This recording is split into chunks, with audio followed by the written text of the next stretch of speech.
I've played the Pragmata demo not once, not twice, but 3 times. And after playing it 3 times, like a crackhead searching for a needle, I can proudly say that I finally have a grasp on what kind of game Pragmata is. Yes, it is a puzzle game. But then you also get guns, as well as a dodge button and a overdrive, overload gauge. And now you're wondering, is this Devil May Cry? Yeah! Now I'm a little motivated. And that's what makes this game pretty unique, taking 2 genres that definitely would not sit at the same lunch table together, and yet combining them to make a very interesting and very engaging and very fun gameplay loop out of it. And the crazy part about it is that the more you play the game, the more fun that it feels, the more you're able to just fluidly use the system that it introduces you to. Like my first playthrough, I felt like a baby deer trying to learn how to walk. The ABXY buttons are the directions for the hacking pod, but then the directional pad is for me to move. And now that I've hacked them, now I have to bang, bang, kaboom the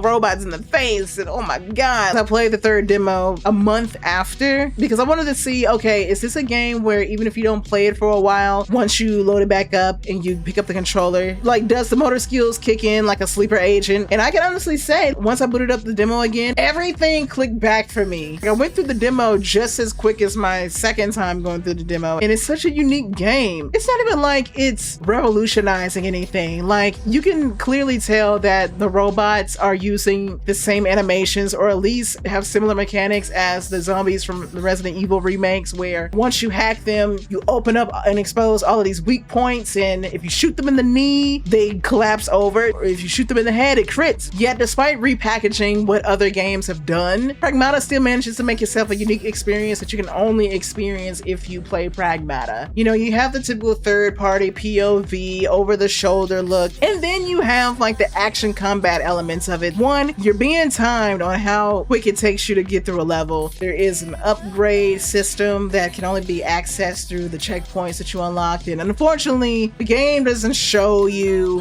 what it looks like, but it does allude to you being able to upgrade Hugh and Diana, skills, guns, and all that sort of stuff, as well as there being a dodge button, as well as a few action sequences once boss enemies hit a certain threshold of their health being taken away. And what I mark as the typical sign of a action combat game: questionable story that you don't know if it's going to be entertaining, amusing, or thought-provoking. Look, I'm just being honest. Nobody mentions Capcom when it comes to story games, but we will mention Capcom when it comes to having fun games. Judging by the dialogue between Hugh and Diana, not necessarily a horrible story. These 2 characters are definitely charming. DI03367. They are Pragmata. Whoa, hang on a second. Don't you have a name or something? They definitely will be doing a lot of the pulling, especially with the final scene after defeating the boss fight and Hugh tries to give Diana a high five. Diana is unable to comprehend what is a high five. Yeah, baby. We did it.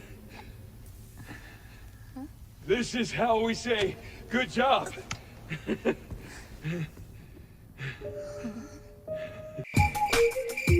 They're gonna run the cookie cutter working class human dad finds a random robotic girl orphan, and he eventually learns how to be human by interacting with a human. Is the story a bit generic? Yeah, but who cares? We've seen worse. But what I will say is the best is, of course, the combat system in this game and the mechanics of this game, which is where Hugh is fighting the robots and Diana, she is the one who is doing the hacking for you. And the combination of these 2 characters working together in tandem, it makes sense why you also have to work in tandem with both of your opposable thumbs to control the directional pad and the buttons to both hack and fight these robots off at the same time. Once you pick up these hacking nodes that are yellow, and sometimes they come with extra perks, or extra abilities, where one might allow for you to hack multiple enemies just off of one enemy, or they might weaken the enemy's defense system so that you can do more damage to it. There's different ways to maximize your damage output, maximize the way that you can quickly take out an enemy, which are very vital